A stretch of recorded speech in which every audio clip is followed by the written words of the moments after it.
بالله من الشیطان الرجیم. بسم الله الرحمن الرحیم. حضرت ابراهیم علیه السلام دو فرزند بسیار رشید، یکی حضرت اسماعیل از هاجره و دیگری حضرت اسحاق از ساره. و میگم بعد از ساره حضرت ابراهیم با یک کنعانی ازدواج کرد که دارای 6 پسر بود.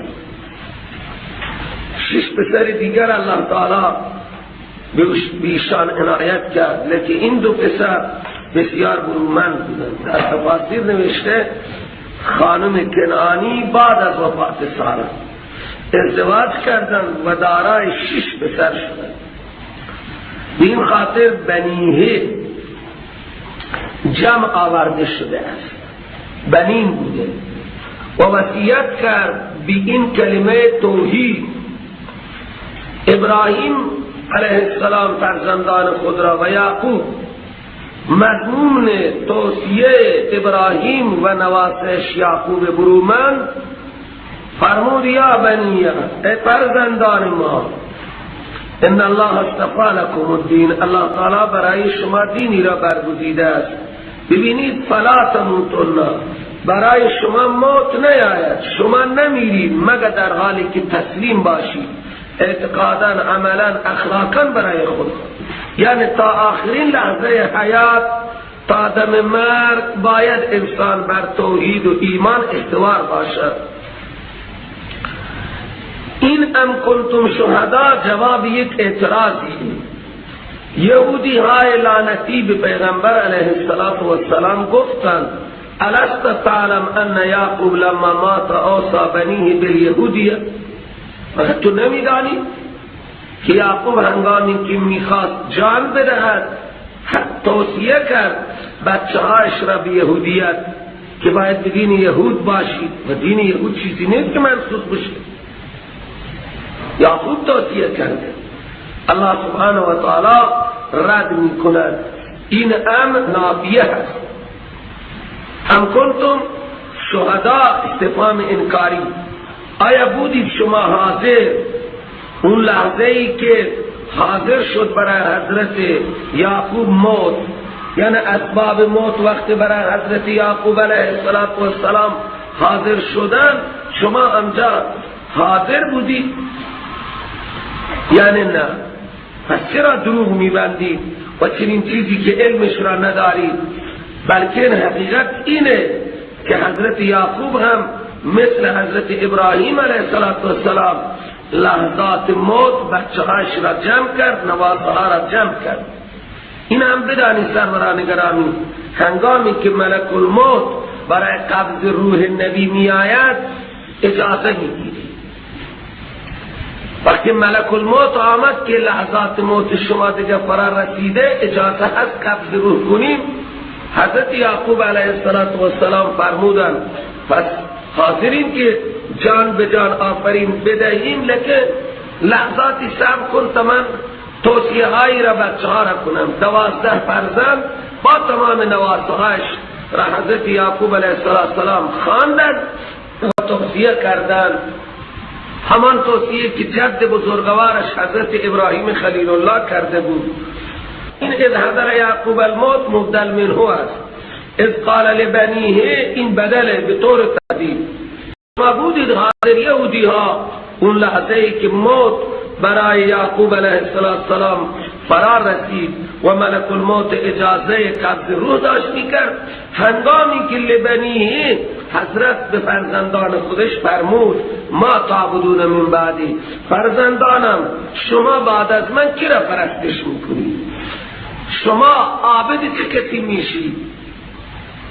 قالوا همه با یک صدا بالاتفاق اعلان کردن: نعبد الهک و اله آبائک ابراهیم و اسحاق، ما پرستش میکنیم معبود تو را و معبود آبا و اجداد تو را، بزرگ که اون آبای شما ابراهیم و اسحاق امو باشد و اسماعیل امو و اسحاق پدر، الهم و معلوم از یعقوب علیه السلام امویش حضرت اسماعیل هم دارای عزتی بود، قدر درگر بداند. فرزندان هم به همون ترتیب نام آبایش را گرفتن که ابراهیم باشد جد بزرگوار و اسماعیل اموی ارجمند و اسحاق پدر بزرگوار. اون هم تاکید کردن که الها واحده، همون معبود یگانه که تو پرستش کردی او را، آبا و اجداد تو پرستش کردن، همون اله واحد را ما عبادت میکنیم، جانی مالی زبانی و نحن له مسلمون. این جمله مقصودی هست و ما فقط برای اون اله یگانه جا از هر حیثیت تسلیمی، گردن ما برای فرمان او تسلیمند، دیگه کسی را ما اطاعت نمی کنیم، عبادت نمی کنیم. همون معبود یگانه ای را که شما بابا و آبا و اجداد شما پرستش کردن، ما همون معبود یگانه را پرستش می کنیم. اینم یک جواب سوالیه تلک امتون که می گفتن ما انبیاء و اولیاء زاده ایم، لذا هیچ خطری ما یهودی ها را تهدید نمی کنن. ما آقا زاده ایم، ما سیدیم، ما وارث انبیاییم، ما لذا به هیچ مشکلی گیر نمی کنیم. الله تعالی فرمود نه، اونطور نیست. قالو اونها هم یک جماعتی بودن، قبلا گذشتن، اعمال آنها ثمرش به اونها برمیگردد و اعمال شما ثمرش به شما برمیگردد. لذا شما از آنها سوال نمیشید، آنها هم از شما سوال نمیشن. اینجا اینطور نسبی نیست، نسب کاری ندارد، اینجا عمل و کسب. انسان کاسب است، انسان خالق نیست. لها ما کسبت ولکم ما کسبتم. شما از آنها سوال نمیشوید، پس آنها از شما کجا سوال میشن؟ این حرفها را کنار بگذارید که بله ما آغا زاده ایم لحظه هیچ مشکلی ما را تهدید نمی کنند. نه، اونطور نیست. طبق کسب با شما برخورد خواهد شد، همانطوری که به آنها جزای کسب خواهد داده شد. تلک امتون، این انبیاء علیهم السلام و اولیاء یک جماعت مقدسی بودند، قد خلت گذشتن برای این جماعت مقدس است آنچه آنها در زندگی کسب کردن و برای شما آنچه شما کسب میکنید و شما سوال کرده نمیشوید از آنچه که اینها عمل کردن. شکوه به طور ترقی وجه شکوه در آینده میاد. اینها ادعا کردن، بسیار ادعاهای بزرگ کردن و آخر تبلیغ بر علیه پیغمبر علیه السلام و دین حق سخنرانی در حد گسترده. مردم با صدای رسات سخنرانی میکردن و میگفتن یهودی باشید یا نصرانی، که هدایت فقط در یهودی و نصرانی. الله تعالی میگه ببینید چقدر یک شکوه در ماقبر خواندیم که این شکوه به طور ترقی شکوه سوم است. دو شکوه در ماقبل خواندیم که اینها تبلیغات در حد گسترده شروع کردن بر علیه اسلام و مسلمین. این شکوه سوم به طور ترقی است. قالو گفتن کونو هودن، ای مردم بشوید یهودی او نصارا. قبلا یاد شما یهود نصارا رد میکرد، نصارا یهود را رد میکرد. وقتی پیغمبر اسلام آمد و جماعت حق آمد جبهه متحد تشکیل داد. همیشه کافر موقع در برابر حق یک ملت است. رسول علیه السلام فرمودن کفر ملت واحده. وقتی فشار بیاد کفر یک ملت است، ایمان یک ملت. اینها شما قرآن شاهد است که قبلا اینها یک دیگر را چطور با قوت تمام رد میکردن. یهود میگفت نصارا هیچ دینی ندارد، نصارا میگفت یهودی هیچ دین ندارد، لیکن در برابر پیغمبر اسلام و دین اسلام اینها جبهه متحدی تشکیل دادند. گفتن باشید یهودی یا نصرانی، تهتدوا شما راه یافته میشید. قل جواب بده پیغمبر نه یهودی هستیم نه نصرانی، بل ملت ابراهیم حنیفا، ما پیرو آیین ابراهیم هستیم. اون ابراهیمی که از تمام دینهای باطل یک طرف بود، یک سو بود از تمام باطل ها. ما پیرو آیین ابراهیمیم و ما کان من المشرکین. شبه می شد که خب اهل مکه هم خود را ابراهیمی میدانند. پس شما آنها یکی هستید. فرمود نه ابراهیم از شرک کنندگان نبود، نه از مشرکین مکه بود، نه از این یهودی ها و نصرانی ها بود.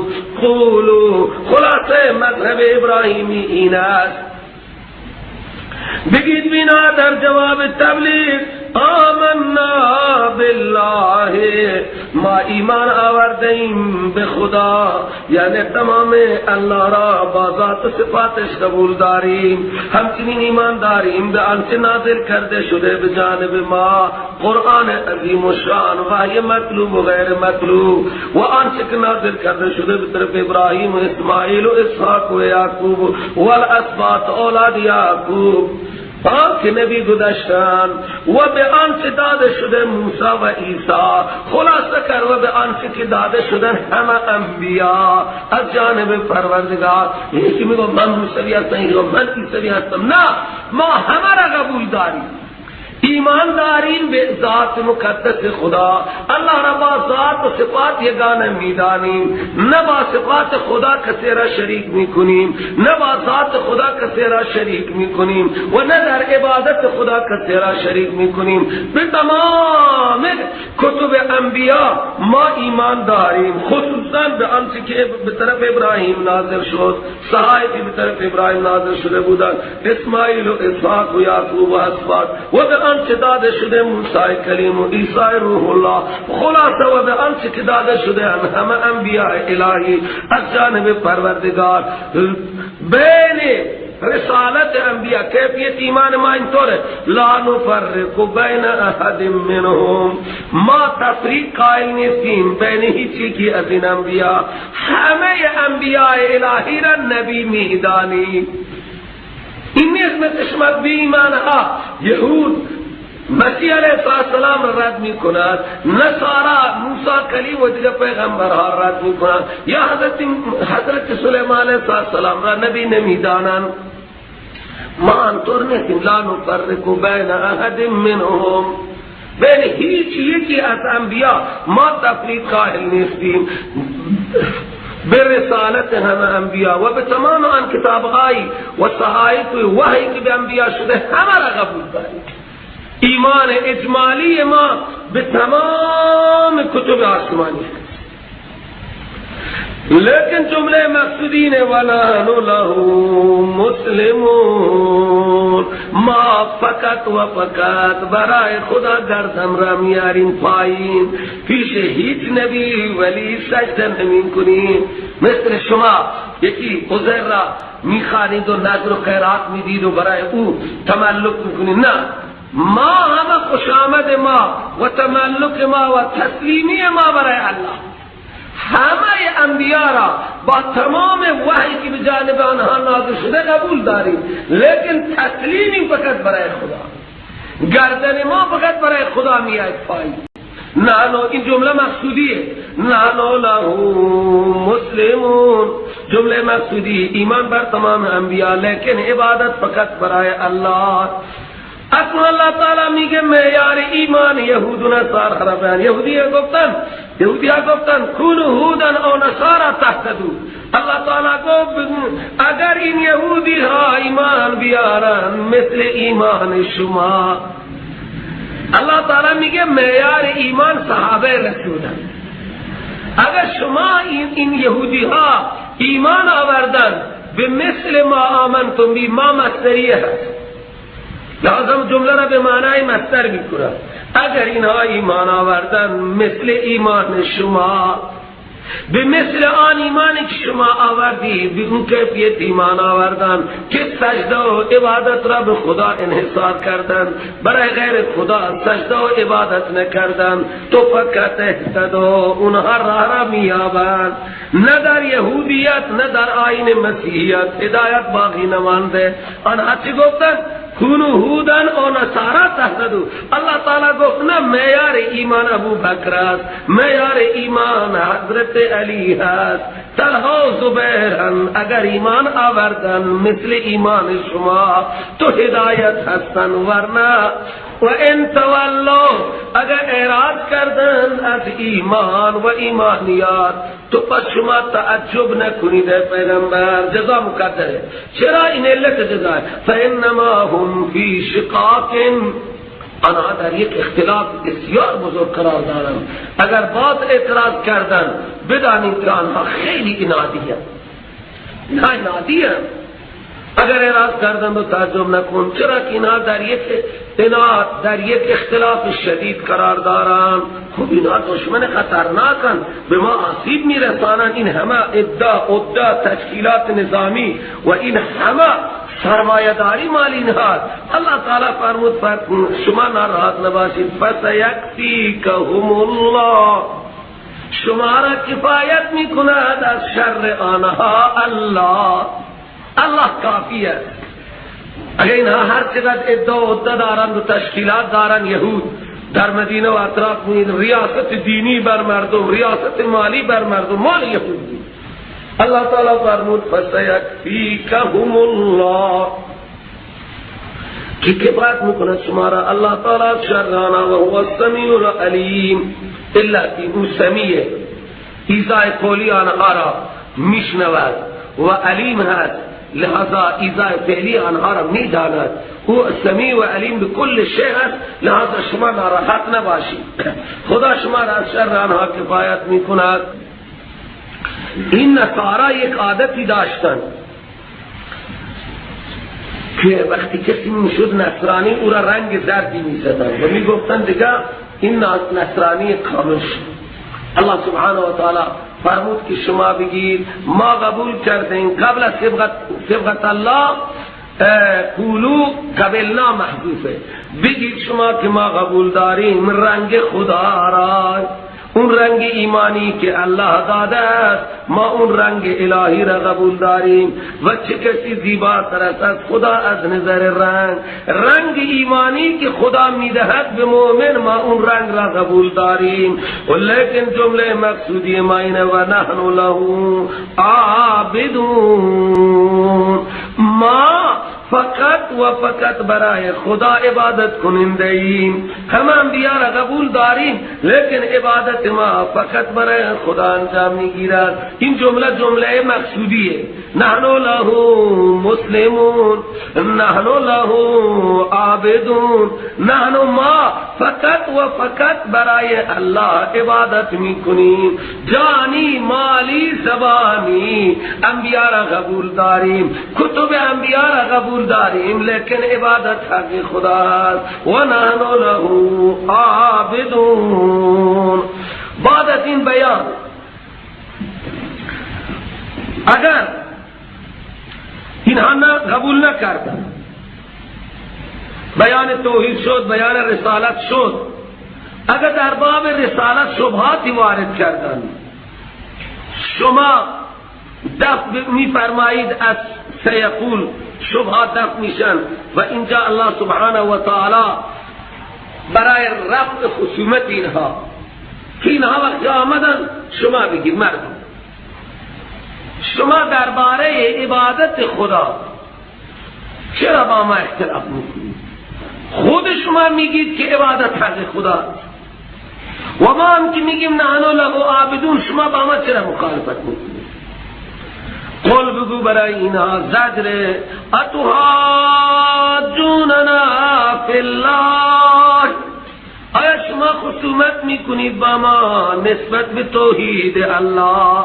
ذات الله که اختلافی نداشت که ما تنها او را عبادت میکنیم، ما نحن له عابدون، نحن له مخلصون، نحن له مسلمون، به این خاطر با ما خصومت میکنید؟ حالانکه و هو ربنا، تخصیص در آن تخصیص شما نیست، او رب ما هست، او اختیاردار و مالک ما هست، و ربکم اختیاردار و مالک شما هست. این قبول داری؟ هو ربنا و ربکم. دیگه ما چرا اینقدر خصومت میکنیم؟ لنا اعمالنا و لکم اعمالکم، برای ما هستن اعمال ما این هم از مسلمات است که شما قبول دارید که هر انسانی عملش برای او هست. خب برای ما اعمال ما و برای شما اعمال شما. باز جمله مقصودی را ذکر و نحن له مخلصون. عمل ما اینه که ما فقط و فقط برای الله خالص کننده عبادتیم، عبادت برای غیر خدا انجام نمیدیم. به این خاطر با ما می جنگید که ما عبادت را به خدا اختصاص دادیم، ما فقط یک الله را عبادت میکنیم. بعد از این مسلمات با ما چرا اختلاف میکنیم که نحن له مخلصون. اعمال ما اینه. این اعمال سبب نزاع شده که ما فقط یک خدا را میخوانیم. از خواندن یک خدا شما چرا ناراحتی؟ لکم اعمالکم، شما بخوانید اون نبی را، اون ولی را، هر عملی که شما دارید انجام بدید. عمل ما عمل خالصانه هست. نحن له عابدون، نحن له مخلصون، نحن له مسلمون. این امتیاز ما. به خاطر این ما را دارید ایزامی رسانی برای ما تشکیلات و جبهگیری میکنید که ما فقط یک خدا را میخوانیم، یک خدا را برای یک خدا نذر میدیم، یک خدا را سجده میکنیم. اینو بدانید دین ما همینه. به خلاف شما که عقیده شرکی دارید، هم آستانه ها را سجده میکنید، اتباط را و هم انبیاء را اولیاء را میخوانید. یهود و نصارا بوتی نمیخواندن، یهود و نصارا بوتی هم نداشتن، لیکن پرستش میکردن انبیاء اولیاء را. این خاطر قرآن عظیم و شان دارد و آنها حرف میزنه. ام تقولون، شما در این سخنرانی میکنید که ان ابراهیم و اسماعیل و اسحاق و یعقوب و الاسباط کانوا هودا او نصارا. سبحان الله. شما در این سخنرانی میکنید که ابراهیم، اسماعیل، اسحاق، یعقوب، اسباط این بزرگواران یهودی بودن یا نصارا بودن. نصارا میگه اینها نصارا، شما میگه اینها یهودی هم، بس خط شما یکی شد. این تبلیغات سورت چرا میکنید؟ کجا نوشته در تورات و انجیل که حضرت ابراهیم، حضرت اسحاق، یعقوب، اسباط اینها هود بودن یا نصارا بودن؟ همین آیینی که شما دارید میگه انبیا همین آیین را داشتن. امروز همه میگن ما پیرو ائمه هستیم، ما پیرو مهاجرین و انصار هستیم. و بابا مگه اعمال اهل بیت رسول یا اعمال ائمه همین بود که برای شما دارید؟ شما اینا را بپرسید. یا همینی که ما میگیم؟ این حرفها چیه؟ حالا میگه که کتابی من دارم به نام مشعل اتحاد، اینها نوشته کردن و نوشته بودن که نمازی که حضرت علی رضی الله تعالی عنه پشت سر خلیفه خوانده این تقیه نبوده، این تقیه نبوده. و باز نوشته کرده جاز للشیعه یقتدی بالسنی، یعنی حضرت علی شیعی بوده و ابوبکر و عمر و عثمان سنی بودن و جایز است که شیعه بر سنی اقتدا کنن. بدبخت چرا تلبیس میکنی؟ کجا بود دینی به نام شیعه؟ کجا بود دینی به نام سنی؟ ان الدین عند الله الاسلام بود. اختلافی در دین بین صحابه کسی نمیتواند ذکر کند. اختلافی که در زمان حضرت علی و حضرت امیر معاویه شد یک اختلاف سیاسی بود، اونم راجع به خون حضرت عثمان بود. قاتلان حضرت عثمان رفته بودن در جماعت حضرت علی جاگزین کرده بودن، خود را جا زده بودن، حقایق را مخفی کردن. حضرت علی را شیعی گفتن و حضرت ابوبکر را سنی گفتن. بابا این نامه های سنی و شیعه الان من شما ساختیم. ما میگیم ما سنیم، یعنی پیرو خط محمد رسول الله هستیم، از سنت اطاعت میکنیم. شما میگیم ما شیعه این گروه حضرت علی هستیم. گروه حضرت علی دیگه دینی نشد. همین که جناح راست و چپ امروز در ایران معروفه، همه دنیا میدن این جناح راست این جناح چپ. همینطور جناحی بود، حالا جناح راست و چپ از نظر اعتقاد یکی هستن، از نظر اعمال هم یکی هستن. همه دستباز بکنه نماز بخوانن، همه شیعه. از نظر مذهب جناح راست و چپ نیستن، از نظر آمار، از نظر نظریه، از نظر سلیقه سیاسی. بی خاطر قرآن عظیم و شان گفت شما مگر میگویید که ابراهیم و اسماعیل و اسحاق و یعقوب و اسباط اینها هود بودن یا نصارا بودن، یعنی آیین ما بر آیین انبیا هست؟ بگو اینها انتم عالم ام الله، شما داناترید یا الله، چونکه در کتب سابقه نوشته شده است دانا کیه؟ شما دانایید یا الله. و چه کسی ظالم تر است داناهایی که کتمان میکنند گواهی را که نزد آنها از خدا هست، در اصل میدانند لیکن کتمان میکنند. شهادت تورات علی الانبیاء انهم كانوا علی التوحید، تورات گواهی میدهد که همه انبیا دارای توحید بودند، همه انبیا دارای عبادت خالصانه برای خدا بودند. هیچ نبی نعوذ بالله دیگر نبی را به عنوان ما حاجت روا و مشکل گشا نخوانده. همه میگن که انبیا همین آیین را داشتن که ما داریم. تورات میگه، انجیل میگه وما الله بغافل عما تعملون، الله تعالی غافل نیست از اعمال شما شما یهودی ها، نصرانی ها. این تبلیغات سوی را که برای انسداد توحید و عبادت خدا شما در راه انداختید، الله تعالی از اعمال شما خبر دارد و جزای اعمال را به شما حتما خواهد داد. آخر ایاده برای تاکیده این انبیا، شما خود را منتسب به انبیا می‌دانید که بله ما دین ابراهیمی داریم، دین اسماعیلی داریم، دین اسحاق داریم، دین یعقوب داریم، دین اسباط داریم. این حرفها را کنار بگذارید. تلک امتون قد خلت لها ما کسبت. خود را آقا زاده و نبی زاده و منتسب اینها دارید. اینها جماعتی بودند مقدس، قد خلت، از این دنیا گذشتند دیگه، رفتند. لها ما کسبت، برای این جماعت مقدس از آنچه در زندگی آنها کسب کردند ثمره کسب آنها برمیگردد. ولکم ما کسبتم، و برای شما از آنچه شما کسب میکنید. حالا صحابه را اینها شروع کرد، فقط قلم و کاغذ و ما عیب برای صحابه رسول الله تلاش و خود را نمیبینند. همانطوری که ضرب المثل معروفیه که بودی همیشه دمش زده بالا. یک روزی بره بیچاره از جو پرید، دمش رفت بالا، بود شروع کرد خندیدن. که خندید که تو لفت شدی. بره که دمش پایینه، از جو پرید دمش بلند شد، بود شروع کرد خندیدن. حالا ما خودمان را نمیبینیم چی؟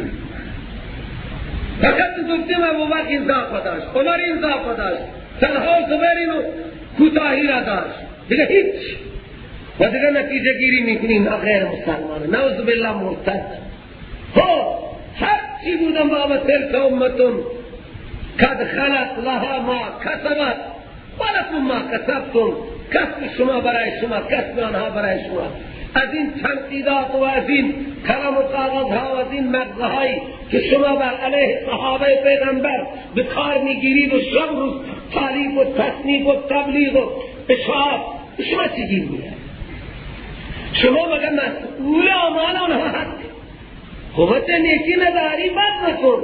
تو در دنیا آنها هر چی بودن جهان کفر را تبدیل به دارالاسلام کردن، ایران دارالاسلام کردن، ترکیه را دارالاسلام کردن، ایران و روم را و مصر را و تمام افریقا و اروپا را حضرت امیر معاویه دارالاسلام کرد. پرچم اسلام را به اهتزاز در آورد، سیطره یهودیت و نصرانیت را پایین آوردن، مجوسیت را به جهان عدم منتهی کردن. دینی و آیینی به نام مجوسیت در دنیا باقی نماند، کمر شکست.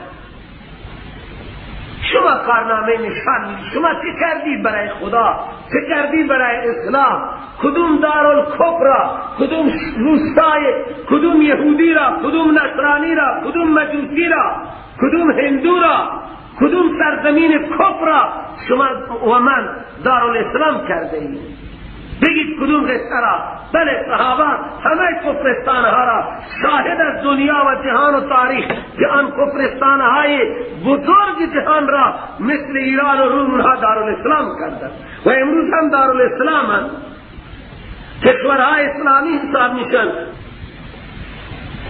تاریخ جهان نشان میدهد که یک امپراتوری بزرگ اسلامی ترکیه بوده، اگرچه الان این زمامداران بی خرد زیر بار سیطره کفرها هستند و از آنها اطاعت میکنند.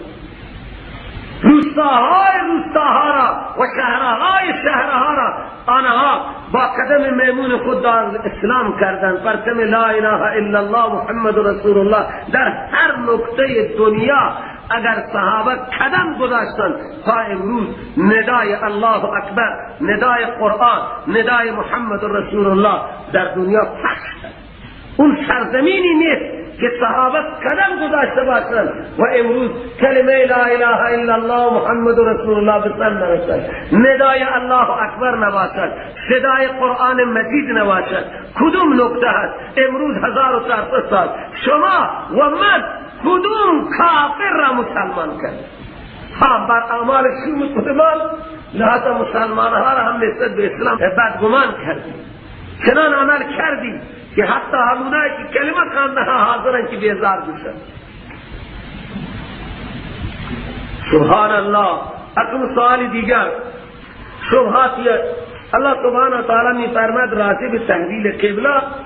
قبل از تحویل قبله خدا خبر داد که شما مورد اعتراض شدید قرار میگیرید پیغمبر، ببینید ناراحت نباشید. مسئله تحویل قبله سروران گرامی دو دسته هست. میگن قبل از هجرت پیغمبر علیه السلام رو به خانه کعبه نماز میخواند، بعد از هجرت دستور شد رو به بیت المقدس دست میخواند. قبله مکه و قبله بیت المقدس مساوی این قبله بیت الله هست، این قبله بیت المقدس. بینی همینطور که من نشستم در جنوب به مدینه منوره خانه کعبه قرار دارد و در شمال مدینه منوره بیت المقدس قرار دارد. بینی همینطور. علما میگن قبل از هجرت پیغمبر به بیت الله نماز میخواند، بعد از هجرت وقتی به مدینه رفت 16 ماه یا 17 ماه دستور شد که رو به خانه بیت المقدس کنید. بعد از 17 ماه یا 16 ماه دستور شد که رو به قبله برگردانی به بیت الله. بعضی عقیده دارن نه پیغمبر علیه السلام قبل از هجرت رو به خانه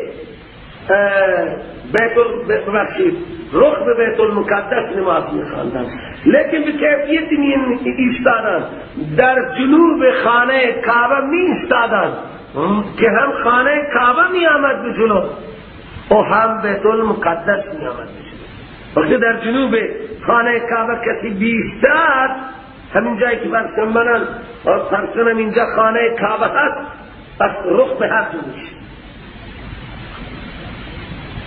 الله سبحانه و تعالی در کتب آسمانی الهی بودن که آخری پیغمبر دارای دو قبله.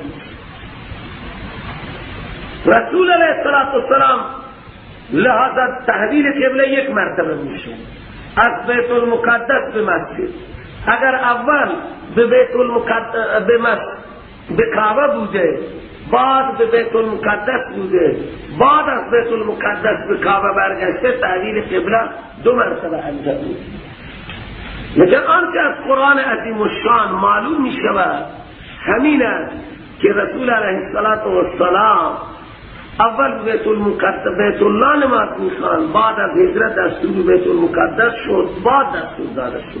یا همون توجیه که میگن پیغمبر علیه السلام همیشه در جنوب کعبه میستاد که هم بیت الله و هم مسجد الحرام دوتا در رخش میاد. وقتی در جنوب کعبه میستاد هر دوتا به رخ میشود.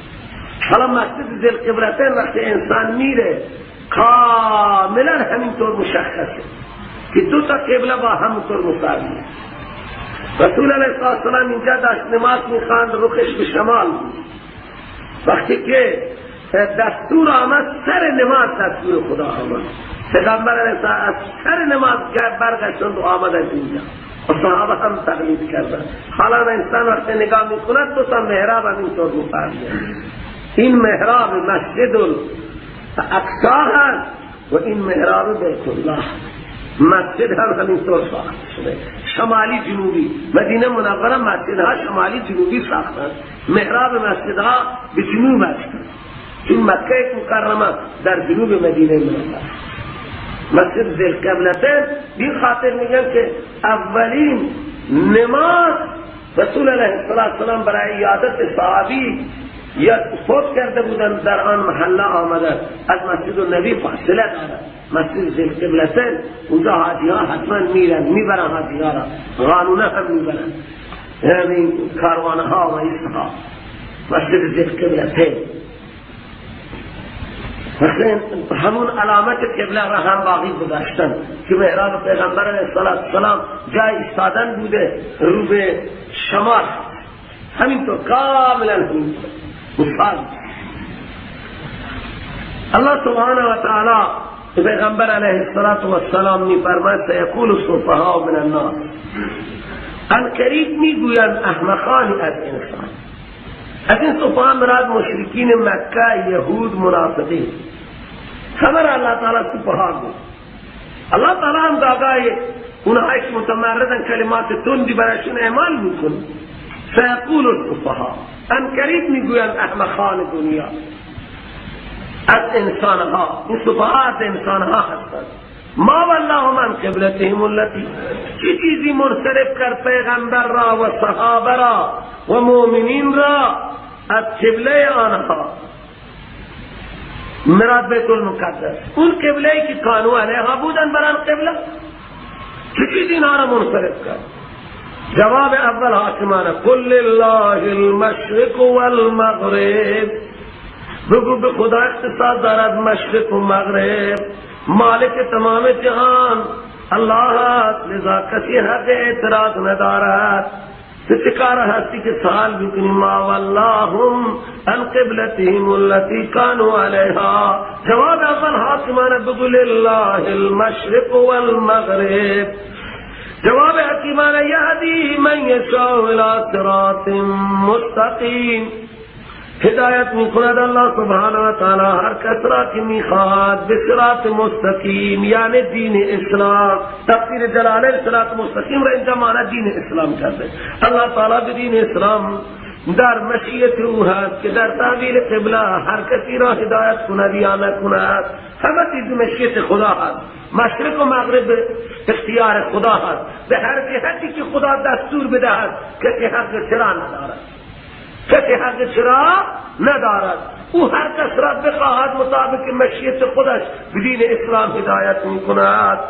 و کذالک جعلناکم، کذالک کا برای بیان کمال، کمال ما هست که ما شما را امتی معتدل کرده ایم. این یک معنی.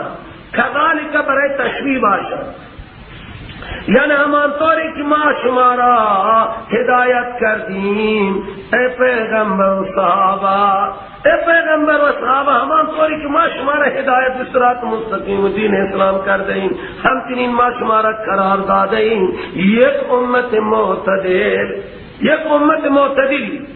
همانطوری که ای پیغمبر و صحابه من شما را هدایت کردم، همینطور ما شما را امت معتدل قرار داده ایم که در شما افراط نیست، در شما تفریط نیست، زیادتی نیست، کوتاهی هم نیست. شما یک امت معتدلی. این هم سروران گرامی دلیل عدالت صحابه. الصحابه كلهم عدول، مبالغه باشه، صحابه همه عادلند، صحابه همه. این دلیل الله تعالی مخاطب اول جعلناکم صحابه نیست. وقتی قرآن نازل شد مخاطب جعلناکم این کم صحابه بودن نیست، نه من شما بودیم. صحابه نبودن، فقط من شما بودیم. من شما امت وسطی. ما برای اسلام چی کردیم؟ کجای وسطیت ما؟ کجای عدالت و اعتدال ما؟ کجا هست عمل ما؟ کجا هست جهاد و تقوای ما؟ ما چیکار کردیم برای اسلام؟ بجز به نام اسلام عزت کردیم، به نام اسلام خوردیم و خوابیدیم. ما برای به نام اسلام یک کشیده هم نخوردیم. صحابه جان فدا کردند، اونها خواستند که به ایران اسلام را عرضه کنند. در جنگ قادسیه صحابه 6,000 قربانی چه کسانی را قربان کردند؟ صحابه رسول الله قربان شدند، تابعین قربان شدند تا اسلام به دست من تو رسید و کلمه طیبه در زبان من تو جاری شد. تا این کلام را در زبان من تو جاری کردند، اونها 6,000 کشته در یک معرکه دادند. اونها که زخمی و معلوم شدند خدا بداند چقدر 6,000 کشته صحابه دادند در جنگ قادسیه. توانستند سیطره مجوسی ها را محو کنند و پرچم اسلام را به اهتزاز بردارند. اللہ سبحانہ وتعالی می فرماید همانطوری که ما شما را هدایت کردیم ما شما را قرار دادیم یک امت معتدل که افراط و تفریط در آن نیست. چرا؟ لتکونوا شهداء علی الناس، تا که باشید شما مبین بر مردم، گواه باشید، گواهی دین اسلام را بدهید، گواهی پیغمبر را و رسالت را بدهید، گواهی قرآن را برای انسان ها بدهید. صحابه شاهدن در این امت. کسی شاهد را جرح کند، شاهد را رد کند، دعوا رد نمیشه. دعوا رد میشه دیگه. وقتی دعوا گواهش رد شد دیگه دعوا کجا باقی میماند؟ محمد رسول الله لا اله الا الله شاهدش صحابه هستند. اگر صحابه را کسی رد کرد یعنی دعوی لا اله الا الله محمد رسول الله دیگر رده. چرا؟ گواه لا اله الا الله محمد رسول الله با نص صریح قرآن صحابه رسول الله لتکونوا شهداء علی الناس، شما شاهد باشید بر انسانها. حتی صحابه شاهد سبحان الله این امت تنها نیستند، شاهد رسالت رسول الله تنها نیستند، شاهد لا اله الا الله تنها نیستند، بلکه شاهد همه انبیا هستند صحابه. در حدیث آمده است روز قیامت قوم حضرت نوح علیه السلام با قوم در جلوی خدا درگیر میشن. نوح علیه السلام میگه من تبلیغ کردم، قوم انکار میکنه ما خبری از تبلیغ نوح نداشتیم. 950 سال تبلیغ نوح انکار میشه. از نوح شاهد میخوان، میگه امت محمد صلی الله علیه وسلم شاهد ما هست. امت محمد شاهدی میدن که نوح 950 سال تبلیغ کرده است. بعد اعتراض میکنم شما کجا بودید؟ امت آخر الزمان بودید، ما که از همه قبلا آمده ایم، چطور شما برای ما گواهی میدید؟ و شاهدی به تایید حضرت بر علیه ما گواهی و به تایید نوح علیه السلام میفرمایند نبی آخر الزمان و قرآن خدا آخرین کتاب آمده چنین تبلیغ کرده که لبث فیهم 1000 سنة الا 50 عاما. همه میگن بله قرآن گفته است، محمد صلی اللہ علیہ وسلم گفته، قرآن را به ما تعلیم داده محمد صلی اللہ علیہ وسلم که 950 سال نوح تبلیغ کرده است. و یکون الرسول علیکم شهیدا، رسول هم میشود بر شما گواه. این گواه مزکیه برای دعوا شاهدی میده. بعد دیگه شاهد میگیرن، در فقه هم هست که این شاهدها را تایید کنند.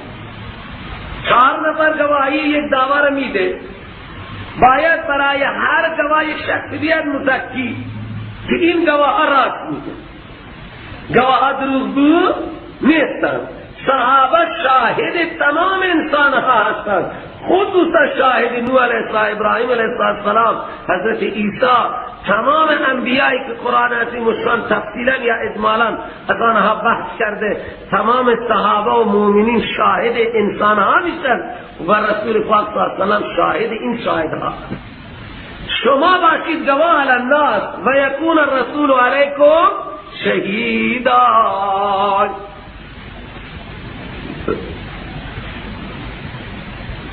و ما جعلنا القبلة جعلنا بمعنی سیرناها.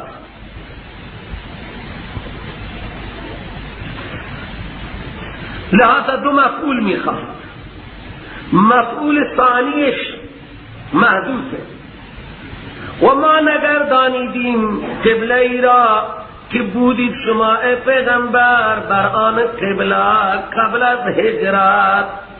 الجهت لکا قبله برای تو الان الا مگر برای اینکه ظاهر کنیم کسانی را که اتباع میکنم پیغمبر را، از آنهایی که برمیگردن بر پشت سر.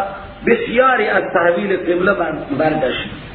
اول تمایل پیدا کرده بودن، بعد مذبذب شدن. الله تعالی میگه تحویل قبله یک آزمون الهیه که کی پیرو پیغمبر است و کی پیرو خواهشات خودش.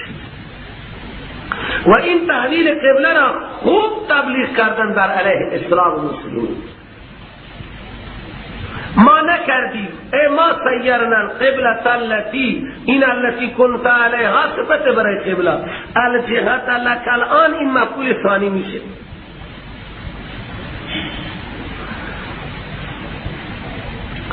پس معلوم میشه که قبل از هجرت پیغمبر علیه السلام رو به خانه کعبه نماز میخواندن. خب بعد از هجرت دستور شد که رو به بیت المقدس میشه. حالا قرآن میگه ما نکردیم نگردانیدیم اون قبله ای را که بودید شما بر آن قبله پیغمبر. الجهت لک الان قبله برای شما الان الا مگر برای این هدف که ظاهر کنیم متبعان رسول را وضع علم موضع تمیز تا ما ممتاز کنیم، ظاهر کنیم، جدا کنیم آنهایی را که پیغمبر را اتباع میکنم از آنهایی که برمیگردن علی عقبیه بر پشت سر خود. او اکنون اللہ تعالی میگه و امکانت اگر که بود این تحول قبله تحویل قبله بسیار بزرگ مگر بر آنهایی که خدا هدایت کرد بدون طلب دلیل احکام را بپذیرند. جواب سوال مقدس خب یهودی ها گفتن این 17 ماه که شما نماز رو به بیت المقدس خانده ای یا کسانی به بیت المقدس نماز خواندن و مردن، پس اعمال آنها چی شد؟ آن نمازهای شما صحیح بودن یا باطل؟ اگر صحیح بودن پس چرا برگشتید؟ اگر باطل بودن پس شما دینی ندارید. 17 ماه به باطل بودید الان رو به حق کردید. اللہ تعالی فرمود بینا بگو اون نمازی که شما رو به بیت المقدس کرده اید اون نماز شما ضایع نیست، اون نماز هم مقبول. و الان که رو به بیت الله نماز میخوانید هم مقبول، هیچ ضرری نیست. ما کان الله اینجا همه مفسرین اجماع دارن که مراد از ایمان نماز است. مراد از ایمان نماز است. چرا نماز را ایمان تعبیر کرد؟ به خاطر اهمیت که بعد از ایمان بزرگترین رکن در اسلام نماز است. و ما کان الله لیضیع ایمانکم ان الله بالناس رؤوف رحیم. بدرستی که اللہ تعالی نسبت به انسان ها بسیار بخشنده و مهربان است. قد نرى تقلب وجهک فی السماء فلنولینک قبلة ترضاها. اینجا دیگه یک چیزیه که آیا پیغمبر علیه السلام مشتاق تحویل قبله شد؟ وقتی از ایمان یهود و نصارا پیغمبر علیه السلام ناامید شدن دیگه گفت اگر قبله تعویض میشد به بیت الله امکان داشت که عربها بهتر استقبال کنند. این پیغمبر به قبله ما رخ کرده نماز میخوانه که قبله حضرت ابراهیم علیه السلام بوده. این اشتیاق پیغمبر بود و برای انتظار ما آسمان را نگاه میکرد. اللہ تعالی کو ما شما را قبله شما را منصرف میکنیم به قبله ای که شما خیلی دوستش دارید. لیکن مولانا حسین علی رحمه الله میگه که لفظ تکلف برای تکلف میآید. پیغمبر علیه السلام قلبش میخواد که تحویل قبله نشه تا شاید این یهودی ها بهتر تالیف قلوب بشن که رو به بیت المقدس نماز میخوانند، اگرچه یهودی ها به قسمت صخره نماز میخواندند و مسیحا به قسمت شرق بیت الله نماز میخواندند که محل ولادت عیسی علیه السلام بود. دیگه بهتر تالیف میشدن. بی خاطر الله سبحانه و تعالی میگه که شما بار بار چهره را به آسمان میکنید با تکلف تحویل قبله نشه. دیگه من شما را به قبله منصرف میکنم که شما این قبله را در آتی دوست دارید، خوشحال میشید. الان دل شما نمیخواد.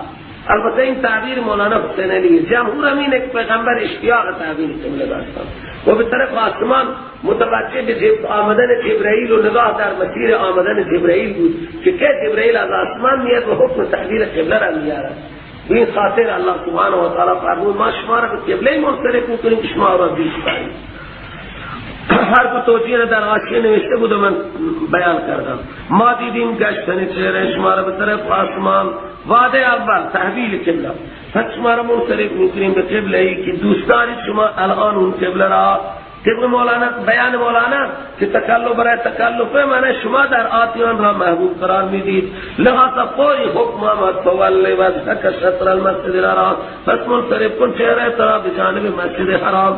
مسجد حرام بزرگ ہے و بیت اللہ به نسبت مسجد الحرام کوچکه، وسط مسجد الحرام. اینجا قرآن به جهت گفت. چرا؟ که مسلمه در مدینه منوره وقتی این آیات نازل شدن تا مکه مکرمه 450 کیلومتر همون جهت است دیگه. این کعبه کعبه را کسی نمیدید.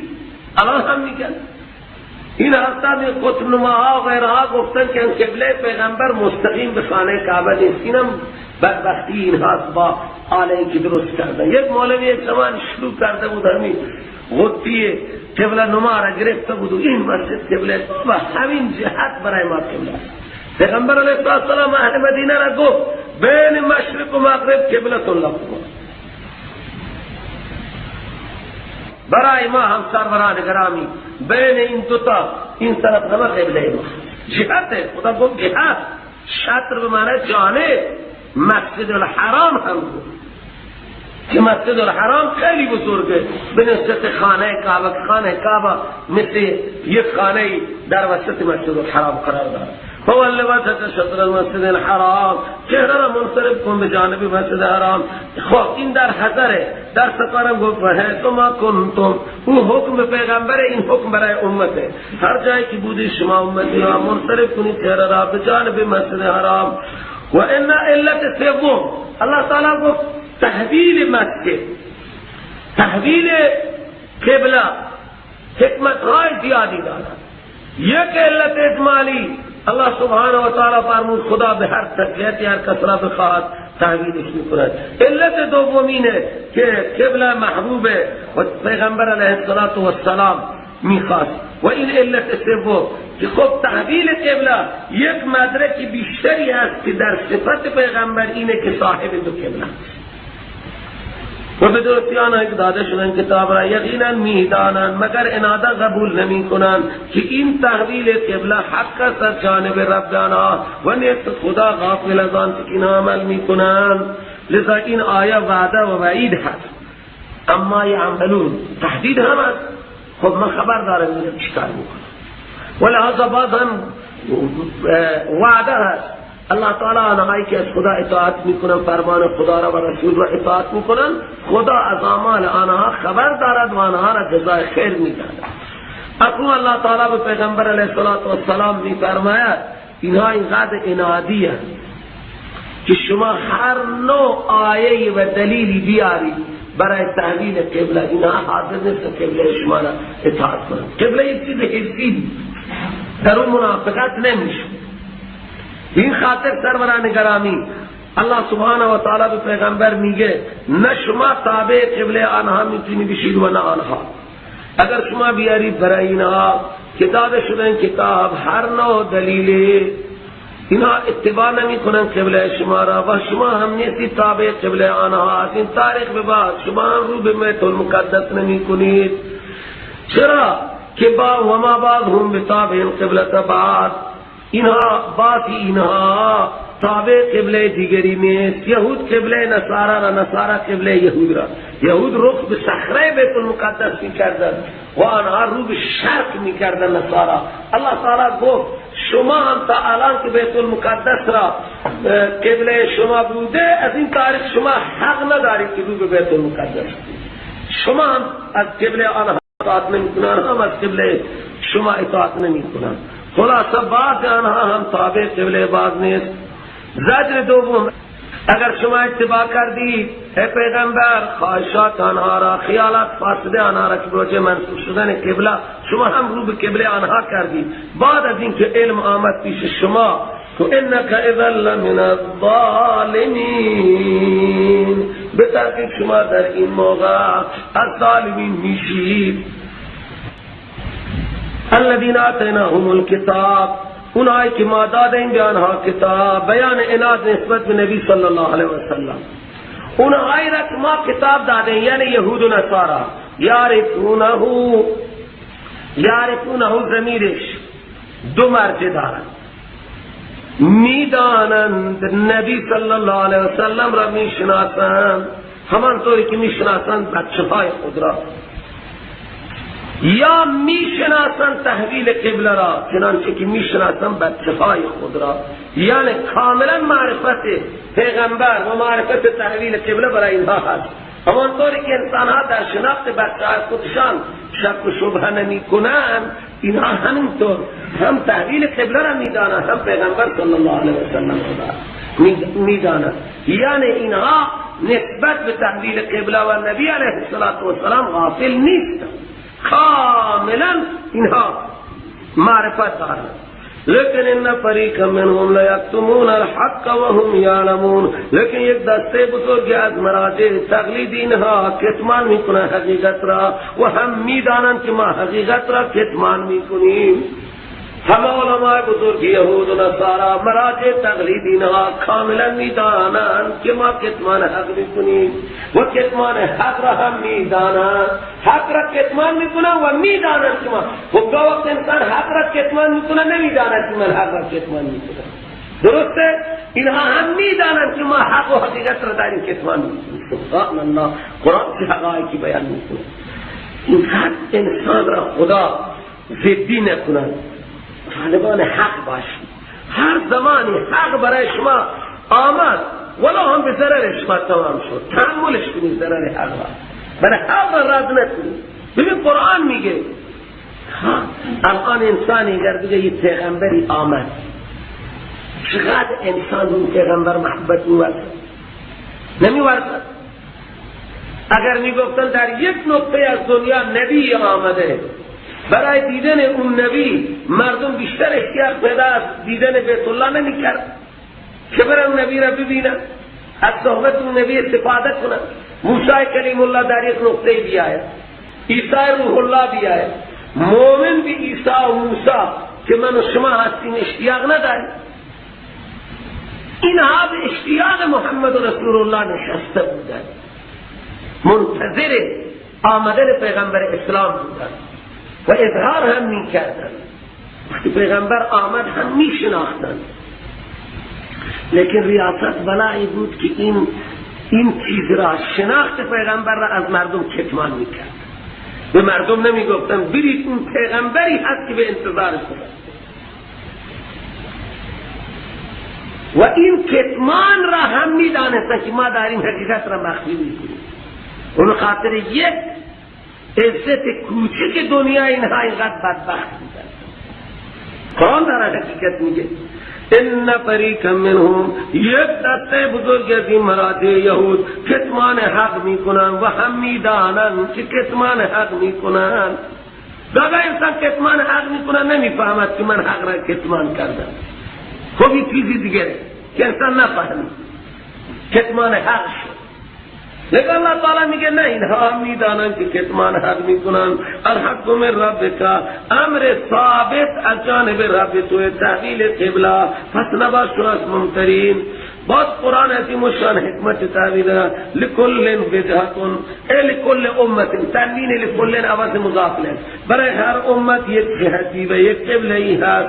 اون امت مولیها منصرف می کند چهره را به اون قبله در عبادت. هو مولیها، ای مولی وجهه الیها، هر امت چهره خود را به اون قبله منصرف می کند در عبادت، لذا شما بگذارید تحویل ابحاث قبله را، فاستبقوا الخیرات. این بحث ها را ترک کنید، جر رو بحث می کنم با شما را میخوان حوصله شما را پس کنم، بگذارید اینها را، شما به طرف خیرات از دیگر سبقت بگیرید، آنچه که امر الله فرموده عمل کنید. خلاصه اینما تکونوا یأتی بکم الله جمیعا، در هر نقطه دنیا شما باشید الله تعالی میارد همه شما را الله تعالی میارد به پای حساب.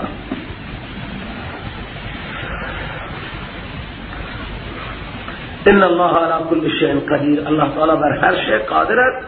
شما را برای حساب کتاب میدان محشر میارد، اعمال شما را میارد، اونهایی که خیر انجام دادن به آنها جزای خیر میدن، اونهایی که شر انجام دادن جزای شر میدن. حکم سفر آمد و من حیث خرجت، از هر نقطه دنیا شما خارج شدید و رفتید، پس موقع نماز فول وجهک شطر المسجد الحرام و انه للحق من ربک. این حکم عام که در سفر و در حضر شما رخ به خانه کعبه کنید، ولو هم که در مسجد و اقصا رفتید رو به خانه کعبه کنید، این دستور حق از جانب رب شما و نیست خدا غافل از آنچه شما عمل میکنید. اعاده برای اثبات علت چهارم. و من حیث خرجت، تکرار هم برای اینه، و از هر جایی که شما منصرف بیرون رفتید منصرف کن چهره را به طرف مسجد حرام. و حیث ما کنتم، شما هم که هر کجا بودید شما امت در سفر، لہذا این حیث ما کنتم فولوا وجوهکم شطره، منصرف کنید چهره را به جانب مسجد حرام. علت چهارم تفصیلیه. الله سبحانه و تعالی فرمود تحویل قبله برای چیه؟ که اون چی که در صفت پیغمبر علیه السلام آمده است که ذات قبلتین است، بین خاطر فردا کسی بر شما دلیل نگیرد که نبی آخر الزمان صاحب دو قبله است و شما داری به بیت المقدس نماز میخوانید یا تنها به بیت الله نماز میخوانید. الله تعالی میگه این اون علامتی که برای این پیغمبر بیان شده است به زبان انبیاء تورات و انجیل، اون علامت محقق بشه و اینها دلیل نگیرن و اعتراض نکنن که خب اون پیغمبر آخر الزمان صاحب قبلتین هست، برای این هم اعتراض اینها دیگه پوچه اعتراض کنن. خدا تحویل قبله فوله، این تحویل قبله در کتب سابقه وجود داشت. اگر تحویل قبله نمیشد معاندین اعتراض میکردن که نبی صادق نیست چون که صاحب قبلتین نیست. خب ما فول وجهک شطر المسجد الحرام یا فولوا وجوهکم شطره، چرا؟ لئلا یکون للناس علیکم حجة. این متعلق با فول وجهک یا فولوا وجوهکم. شما پیغمبر و صحابه شما امت شما چهره را بگردانید تا که نباشد برای انسان بر علیه شما دلیلی. ها اونها که ظالمان معاندن، اونها که اعتراض میکنن، لیکن آنهایی که ظالمان در دینها معاندن جدیان، لہذا اونها اعتراض خود را میکنن. یعنی کسانی که عناد دارن دواما اعتراض میکنن. الا الذين ظلموا منهم نشید، مگر آنهایی که ظالمان یعنی معاندن اونها اعتراض میکنن. لہذا فلا تخشوهم، از اعتراض آنها نترس، واخشونی، از من بترس، از من اطاعت کن. ما تحویل قبله گفتیم برای چه؟ لأتم نعمتی علیکم، تا کامل کنیم نعمت هدایت را بر شما، هدایت القبله. فولوا وجوهکم برای این که لأتم نعمتی علیکم، تا کامل کنیم ما نعمت هدایت القبله را بر شما. و دیگه این که شما تهتدون، شما هدایت یافته بر راه حق ثابت قدم بمانید. کما ارسلنا فیکم رسولا، این کما ارسلنا فیکم رسولا مفعول مطلقه به اعتبار موصوف محذوف. ما نعمت را بر شما کامل کنیم چنان که رسول را در میان شما مبعوث کردیم برای اکمال نعمت دین را، نعمت هدایت را بر جهان کامل کنیم، رسول آخر الزمان مبعوث کردیم تا کامل کنیم بر شما نعمتها را و شما هدایت یافته بشی صحابه. چنان اتماما که ما ارسلنا، اتمام نعمت بشود همان طوری که برای اتمام نعمت اعظام کردیم در میان شما یک رسول بسیار بزرگوار را از وجود شما تا تلاوت کند اون رسول بر شما آیات ما را و تزکیه کند شما را از اخلاق و مال و از اخلاق و عقاید باطلا و تعلیم بدهد به شما کتاب و حکمت و دانش را و تعلیم بدهد به شما آن چیزهایی را که شما خود نمیتوانید بدانید. نبی چیزی را تعلیم داده، برای تعلیم چیزی آمده که خود انسان آن نتونسته. علم انبیاء سروران گرامی از آنجا شروع میشه که علم بشر اونجا ایشتی. این صنعت و این کارها، این علم امروزی را الله تعالی نبی نفرستاده که فیزیک و شیمی و نقشه ساختمان نشان بده. نبی نآمده طراحی استخراج نفت را نشان بده، یا نبی نآمده که سنگ تراشی نشان بده. بشر اینها را خودشون میتونه. عقل بشر کافی بود بین خاطر ضرورتی به بعثت رسول نبود برای این کارها. لذا انبیاء علیهم السلام مبعوث شدن چیزهایی را تعلیم بدن که بشر با عقل نمیتواند. لا اله الا الله را تعلیم میدن، سبحان الله الحمدلله الله اکبر را تعلیم میدن. این فضائل اعمالی که هست برای بشر، این تکالیف شرعی را به انسان آموزش میدن. انبیاء برای این چیزها آمدن. انبیاء چیزی گفتن که بشر نمیتونه با عقل تشخیص بده. شرک را بشر نمیتونه نجاست شرک را تشخیص بده، کفر را، گناه را. انبیاء آمدن گفتن این شرک، این کفر، این گناه، این معصیت، این هدایت، این ضلالت، این توحید، این شرک، این بدعت، این سنت. انبیاء علیه السلام برای این چیزها آمدن تا کان پیغمبر عظیم الشان شما را تعلیم بدهد آن چیزهایی را که نبودید شما با عقل خود درک کنید. لا طریق الی معرفتی سوی الوحی، با وحی جنت را تشخیص بدید، جهنم را تشخیص بدید، حساب و کتاب را تشخیص بدید. کرام کاتبین بر شما هستند، ضبط اعمال میکنند. این چیزها را انبیاء آمدند که به شما تعلیم بدن.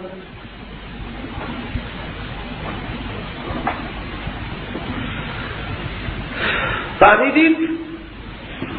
خب اکنون بیان شعب خمسه برای تهذیب اخلاق. 5 شعبه الله تعالی برای تهذیب و پاکی اخلاق بیان می‌کند.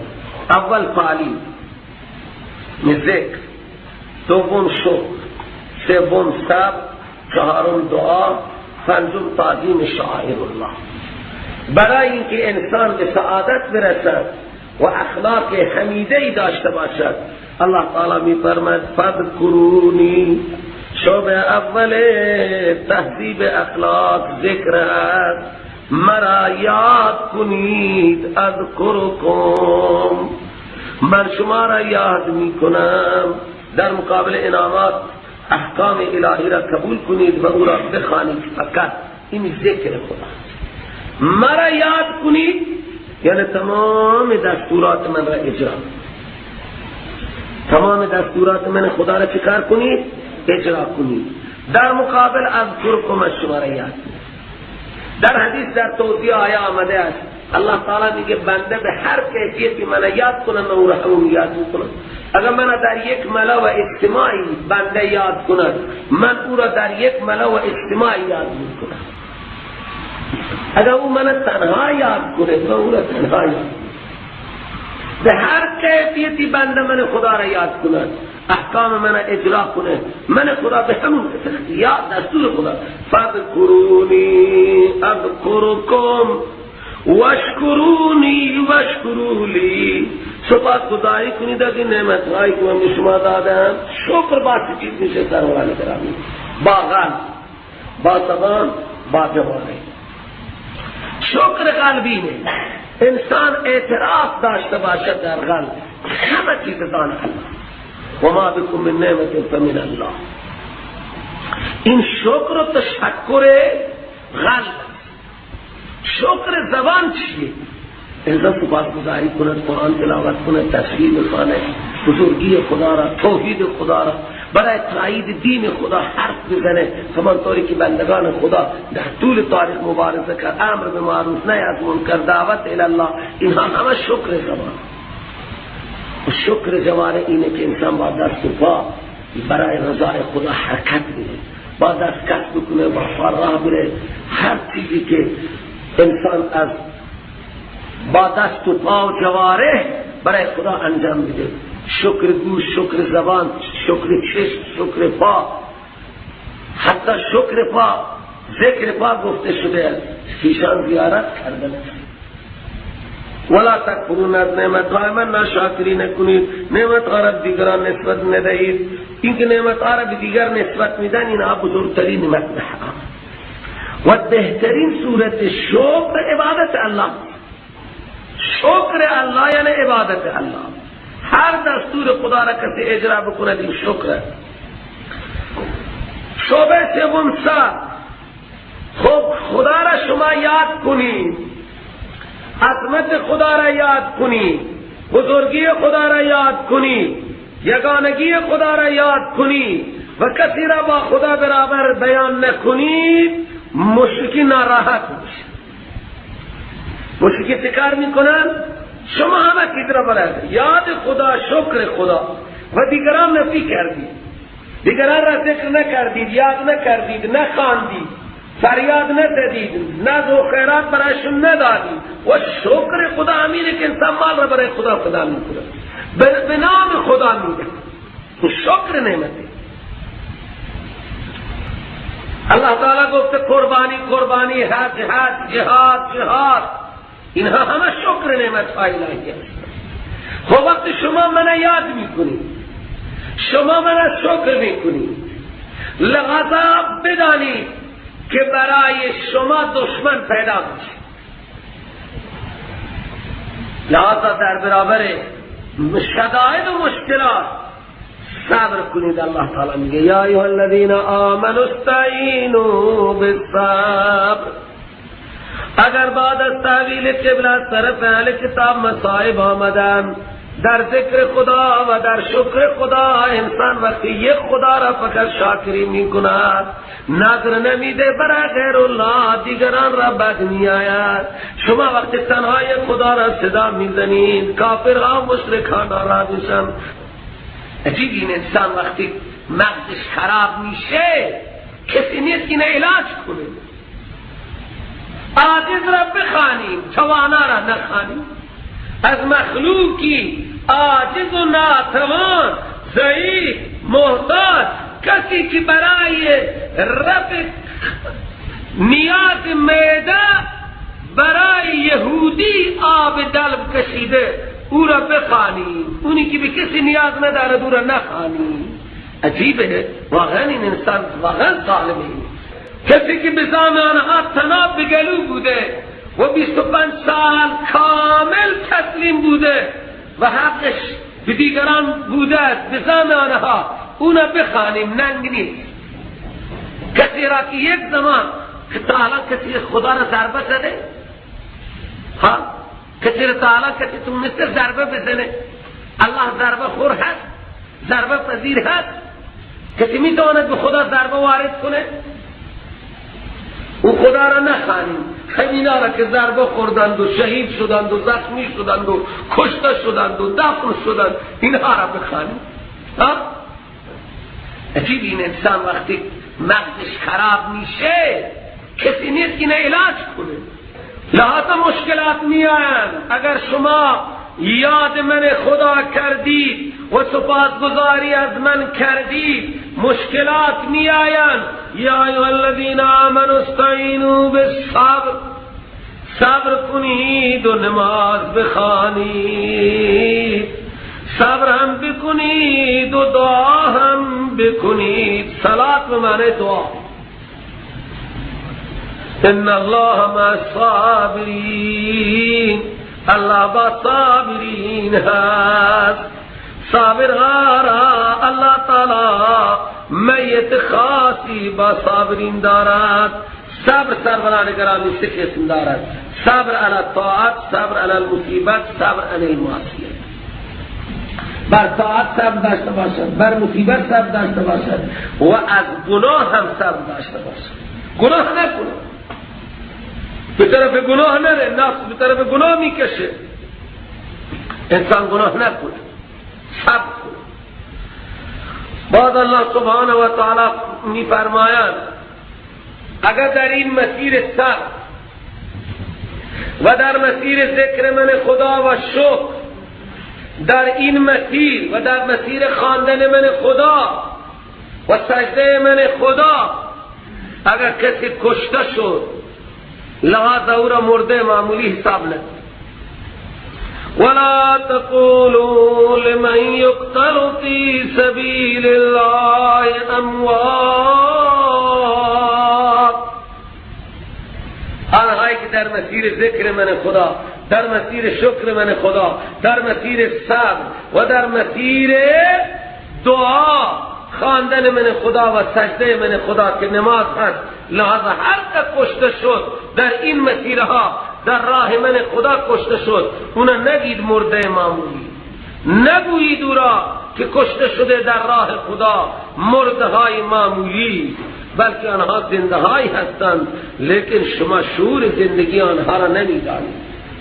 از حواس ظاهر حیات ممتاز آنها را شما نمیدانید. اول الله تعالی میگه کشته شد و بعد میگه نه اینها زنده. خب بله سروران گرامی، در باب امور دنیا همه کشته شدن، زنشون میتوانه ازدواج کنه، مالشون تقسیم میشه، میراثشون و هیچ چیزی دیگه برای آنها، برای فرزندانشون حکم یتیمی می آید، بجای آنها را دیگران پر میکنن، میرن به جای اون می نشینن. درسته یا نه؟ در این امور خب بجای آنها دیگران امامت میکنن، بجای آن دیگران ریاست میکنن. این در این احکام اونها کشته شد. لیکن در به اعتبار آخرت اینها زندگی جاودانی دارند، لیکن شما زندگی آنها را نمیدانید. لیکن زندگی آنها به چه کیفیت است؟ در حدیث صحیح مسلم هست که زندگی آنها در جنت با کیفیت بالایی است. وقتی شهدای بدر و احد را الله تعالی در جنت برد، بعد گفت بخواهید چی میخواهید شهدا؟ گفتن ربا ما هیچ چیزی نیست که بخواهیم، همه چیز. آخر الله تعالی اصرار کرد، گفت این چیز را میخواهیم که ان ترد ارواحنا الى اجسادنا حتی نقتل فی سبیلک مرة اخرى، ما ارواح ما را به اجساد ما برگردان تا که دو مرتبه در راه تو کشته بشیم. شهید در جنت برین هست و زندگی ممتازش در جنته. جسد شهید هر جا که باشه، این خاطر اونها تمنای رد ارواح به اجساد دارند، دیگه هیچ چیزی در جنت نمیخوان.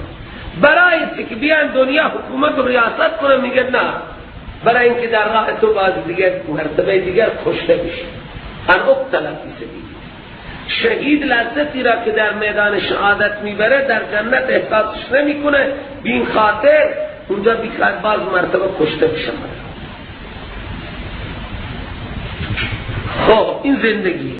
بعد الله سبحانه و تعالی می فرماید در این مسیر ذکر، در مسیر شکر، در مسیر صبر و صلات، لہذا من شما را امتحان می کنم، او عاشقان، او ذاکران، او شاکران، او صابران، او مقیم الصلاة، در این مسیر امتحان هم هست. حواس شما جمع باشد که شما اگر گفتین ما در مسیر خدا حرکت کردیم لحاظا همه چیز به میل ما حرکت کنن، اینطور نیست. گاگاه امتحان نفس و مال و اولاد و فلان و فلان حد ببینیش ما چقدر استقامت داریم. وَلَنَبْلُوَنَّكُمْ بِشَيْءٍ مِنَ الْخَوْفِ، به خدا قسم که امتحان خواهیم کرد شما را با یک چیزی از خوف دشمن، والجوع و گرسنگی، و نقص من الاموال والانفس، کمی در مال اولاد میاریم و ثمرات، باغهای شما را تخریب میکنیم، میوه شما را کم و کاست میکنیم، لیکن در این امتحانات و بشر الصابرین، صابرها را بشارت عنایت بفرمای. اللہ سبحانه و تعالی رحم بکنه. خدا امتحان ما را سخت نکنه. قسم هم خود که ای ذاکر من تو از توحید من یاد کنی، تو شکرگزار باشی، تو صابر و مقیم صلات باشی، بدون امتحانم نمی گذارم. اگر این کارها را کردی فرزند تو مرد، این کارها را کردی مال تو نقصان پذیر شد، دیگر نگو که حتما کار خیری نیست. نه کار خیر است، امتحان حق است. در اموال تو، در اولاد تو اگر کمی آمد ببین همیشه از خدا انسان عفو معذرت بخواه. اللهم انی اسألک العفو والعافیت والمعافات الدائمة فی الدین والدنیا والاهل والمال. بارلا تو عافیت میخواهیم در جان، در مال، در اولاد. همیشه از خدا عافیت بخواهد. امتحان اگر آمد دیگر رای و بشر الصابرین، رابطه را قطع نکن. ربا من درس خواندم و فرزند من مرد، ربا من رفتم تجارت من نقصان کرد، باغ من نقصان کرد، کسب و کار من نقصان کرد. اللہ تعالی میگه غفلت نکنید. و بشر الصابرین، صابرها را در این میدان بشارت بده. کی است صابر؟ الذين اذا اصابتهم مصیبت، وقتی میرسد به آنها مصیبت جانی، مالی، جاهی.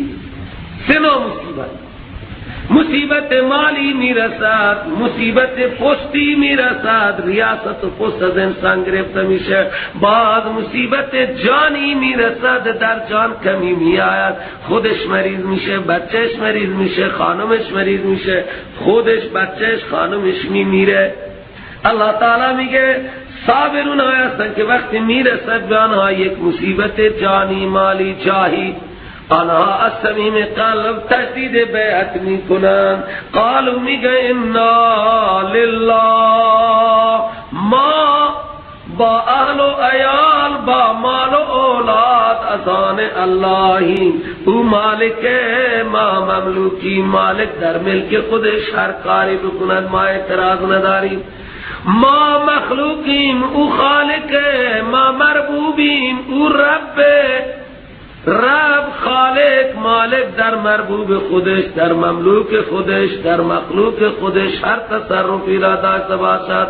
یعنی بعد از این مصیبت ها اونا ارتباط را قطع نمی کنن. میگه انا لله و انا الیه راجعون.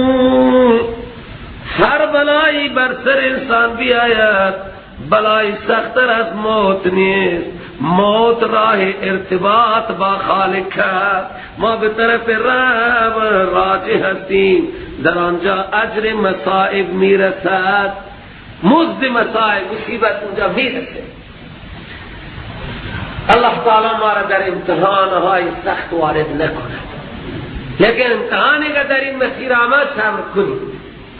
خودش گفته، ببینید آیات را چقدر من با شما ربط دارم میدم. ذاکرین، شاکرین، صابرین. در این مسیر هم قتل هست، در این مسیر هم قتل هست. لہذا مقتول مرده معمولی ندانید. در این مسیر امتحان هست. در این مسیر چیه؟ امتحان هست. نقص اموال و اولاد هست، نقص ثمرات هست، لیکن صبر ثمر شیرینی دارد.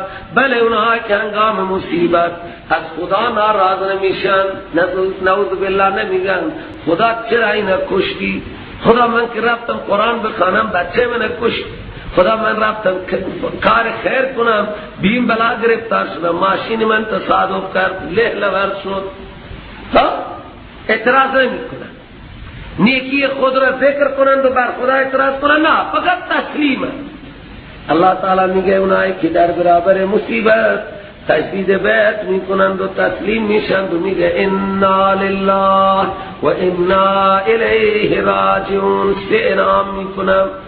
اول اولئک علیهم صلوات من ربهم، اینها بر سر اینها رحمت های ویژه‌ای هست از جانب رب. صلوات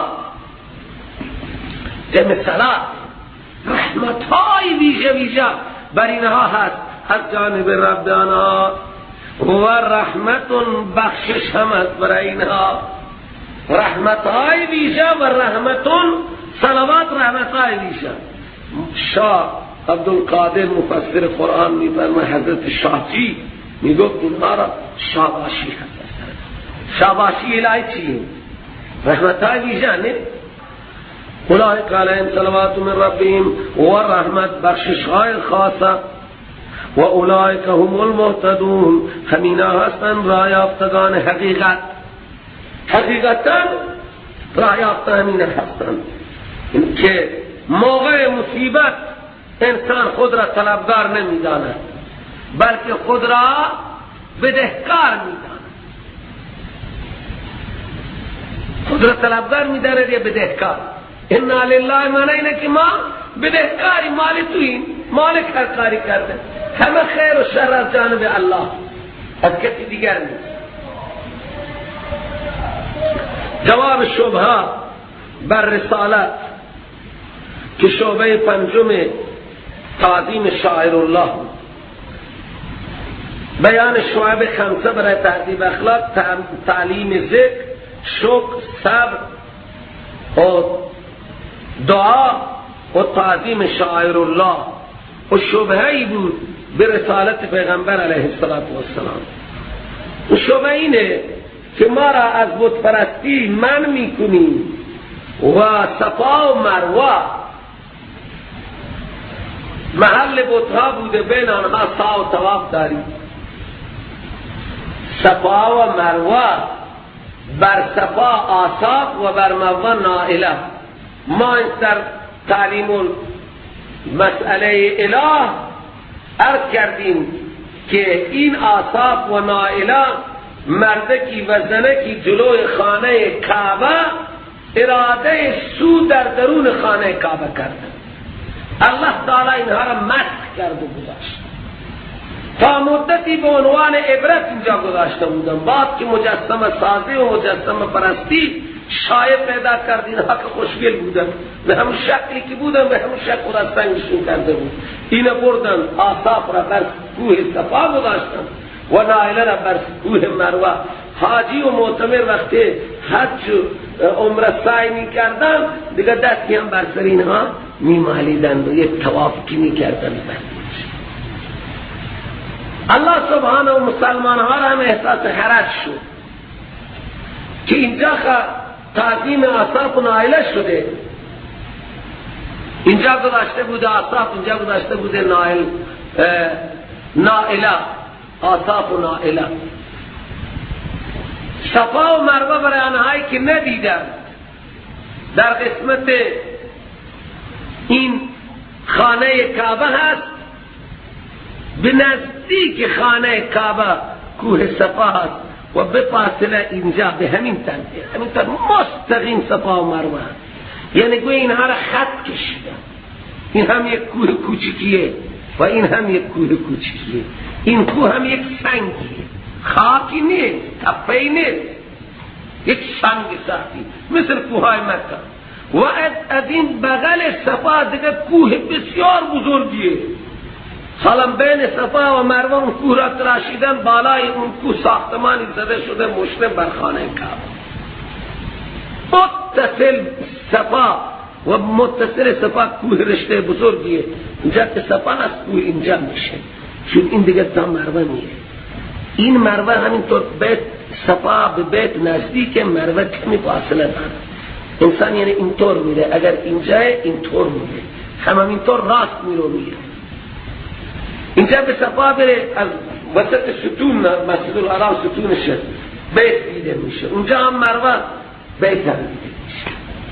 سنت اینه که وقتی انسان به صفا رفت از صفا شروع میکنه، رو به خانه کعبه دعا میکنند و تضرع میکنند حاجیان و بعد سرازیر میشه میترن نرمد. در این مسیر هم تکبیر و تسبیح و تحلیل است و بین میلین اخضرین دویدن است و ماشاءالله حد جوانی میخواد. جوانی حد همه جهاده سعی و ثواب. طوری جوان ها ماشاءالله از عشق بجای میلین اخضرین از صفا تا مروه میدویدن. گفتن جوان ها را عشق گرفته، عشق جهاد. اینجا مولوی بیاد، دالوی بیاد، دیگه بین میلین اخضرین باید کنی بدوه.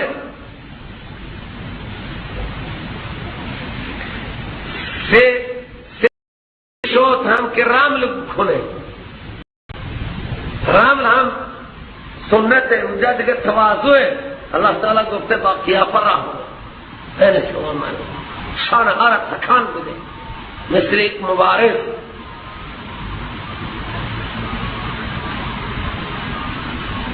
یک مبارز چطور راه میره همونطور باید راه.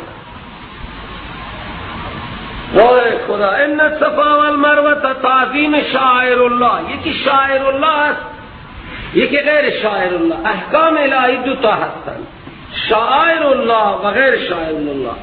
شاعر الله هر آنچه که یاد خدا در آن میشه و تعظیم خدا این شاعر الله میگه. و غیر شاعر الله دیگه احکامات مناکات و به اصطلاح معاملات و این معاشرات اینها را غیر شاعر الله میگه. صفا، مروه، حج، نماز، ذکر اینها همه شاعر الله. یعنی واقعا الله تعالی گفته که صفا و مروه محل یاد خداند، یادگار خداند. 24 ساعت یاد خدا بر صفا و مروه و بین صفا و مروه تعطیل نیست.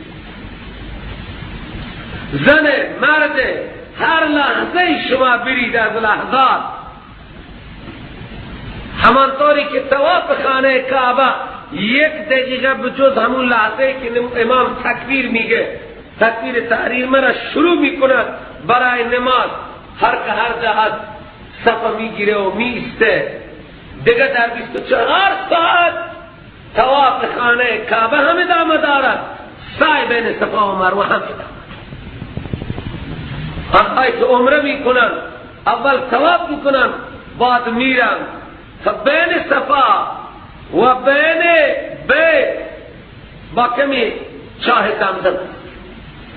حاجی اینجا طواف میکنه، خسته میاد، چاه زمزم آب میخوره و حرکت میکنه برای صاحب بین صفا و مروه. بسای صفا و مروه دیگه چقدر خدا یاد میشه. اونجا انسان میفهمد که الله فرموده ان الصفا والمروه من شعائر الله. شعائر الله به معنی یادگار الهیه، به کثرت الله تعالی یاد میشه. تکبیر، تسبیح، تحمید، دعای، تضرع. زن میبینی دعا میکنه بس صفا ایستاده و دست بلند کرده، مرد میبینه دعا میکنه، طفل میبینه دعا میکنه. قافله خیر به حرکت، با عشق، با جوش، با خروش. الله تعالی فرموده ان الصفا والمروه من شعائر الله. اونجا که بری میفهمید که چطور یادگار خدا است. الله سبحانه و تعالی به کثرت یاد میشه و آن دوستانی که چرت میزنند سر را بلند میکنند. خدا رحم بکنه این شیطان را. ان الصفا والمروه من شعائر الله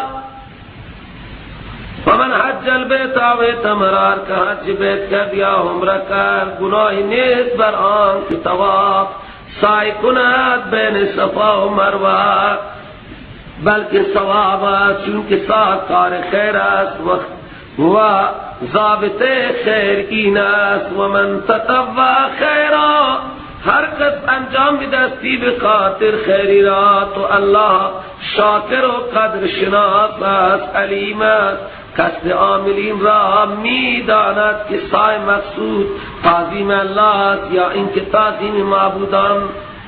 الله تعالی میداند که این آقا سعی میکند کی را تعظیم میکند، خدا را یا غیر خدا را تعظیم میکند. بین خاطر لا جناح علیه، به خاطر این گفته شد که آنها گناه تصور کرده. خدا گفت گناه نیست. حالا سعی بین صفا و مروه چیه؟ بعضی از ائمه امام شافعی و غیره میگویند رحمهم الله که فرض است. امام حنیفه و بعضی هم میگن نه واجب است. حالا حاجی یا معتمر دو رکن اعظم آنها طواف هست و بعد سعی بین صفا و مروه. معتمر بره، حالا معتمر تمام احکامش همین دوتا هست، یک طواف خانه کعبه و دیگه سعی بین صفا و مروه. و بعد معتمر میره از تنعیم احرام میبنده که بیرون از حرمه و میاد هر روز هر شب میتونه او طواف کنه، یک عمره مجددی انجام میده. عرب ها خیلی عمره میکنن، همیان سعی بین صفا و مروه طواف میکنن، هفت شوط میگردن، دو رکعت نماز میخوانن، آب زمزمی میخورن اگر میل داشته باشن، و سعی بین صفا و مروه میکنن. بعد میرن دو مرتبه احرام میبندن، میره سر را میتراشن، از احرام میان. چون طواف شروع میشه از صفا و تمام میشه به مروه، نزدیک مروه حلاقان صف کشیدن. حادثه بره سر خود را تیغ میزن.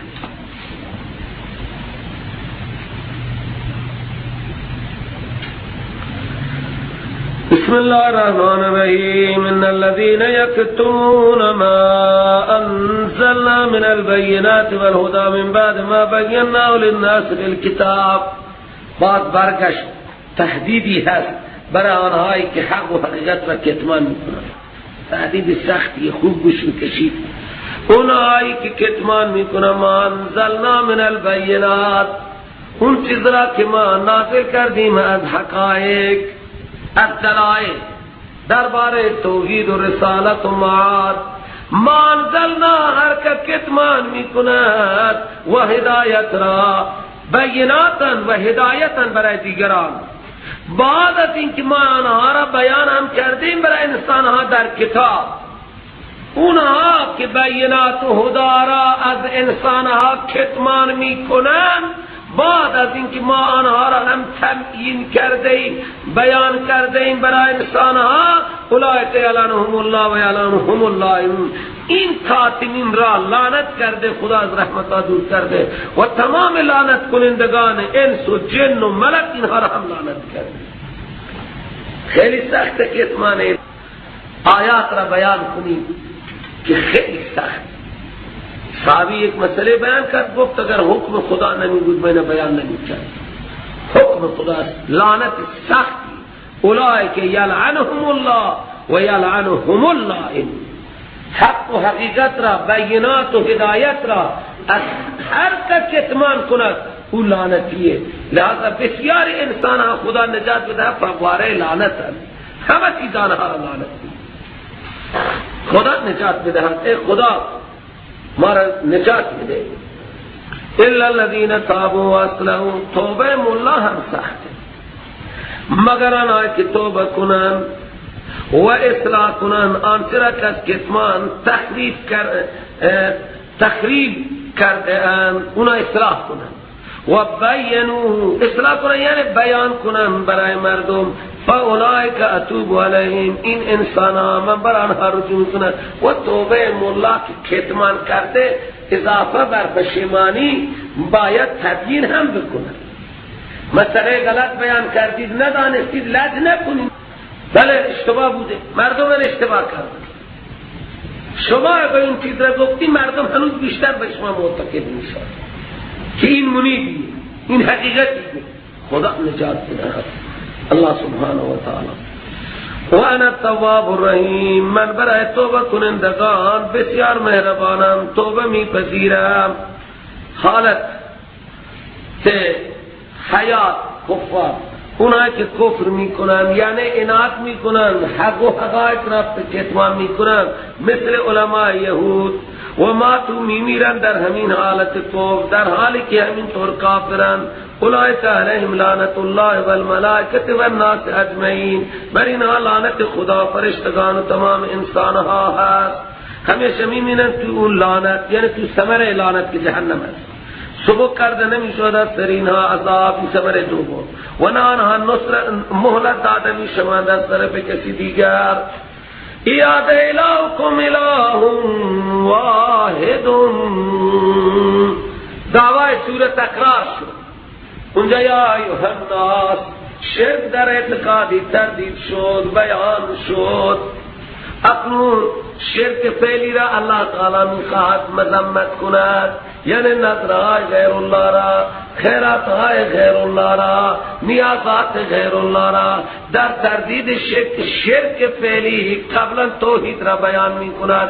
معبود شما معبود یگانه هست، نیست معبودی غیر از او مگر هو الرحمن الرحیم، اون ذات بسیار بخشنده و دائم البخشنده.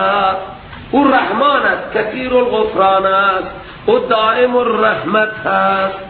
در آخرت برای همه مومنین، در دنیا او به همه میده. علت اول هو الرحمن، علت دوم او رحیم است. او در دنیا و آخرت بسیار بخشنده و مهربان است، لہذا معبود او هست. معبود باید بخشش و عطایی داشته باشد، غیر از خدا دیگه بخشش و عطا دارد. پس این دانه ها، این گندم ها، این همه چیزها را کی بخشیده؟ این دسته ها را، پاها را، زبان ها را بخشیده. کثیر الغفران و دائم الرحمه. لہذا نظر میکنید برای شهیدان ظلم نیست، واقعا ظلم. معبود و رحمان و رحیمه، همه بخشش از او هستند، همه عنایات از او هستند. دلیل عقلی ان فی خلق السماوات والارض واختلاف الليل والنهار والفلك التي تجري في البحر بما ينفع الناس وما انزل الله من السماء من ماء، در پیدایش آسمان و زمین و اختلاف لیل و نهار و کشتی‌هایی که جاری میشوند در دریا، به آنچه نفع میدهند به مردم و آنچه الله تعالی نازل میکند از آسمان از آب، پس زنده میکند به سر این آب زمین را بعد از موت زمین، و همچنین پخش کرده در این زمین هر نوع جنبنده، همه حشرات، نباتات، و پخش کرده در این زمین هر نوع جنبنده و تصریف الریا، در گردش بادها، در جهت و در کیفیت، سرد گرم، شمال جنوب، شرق غرب، در جهت و در کیفیت گردش دارند. و همچنین در ابرها که مسخرن بین آسمان و زمین، لآیات لقوم یعقلون، آیات بیشماری هستند برای قومی که یک ذره عقل دارند، از اینها درس عبرت بگیرند. همه چیز زان خدا شد یا نه؟ چرا نظر میکنید برای غیر الله؟ اکنون اللہ تعالی زجر میکنه با وجود این ادله توحید، دیگه بیان من حرف نمیزنه، روی این بحث شده، همه این چیزها زان خدا.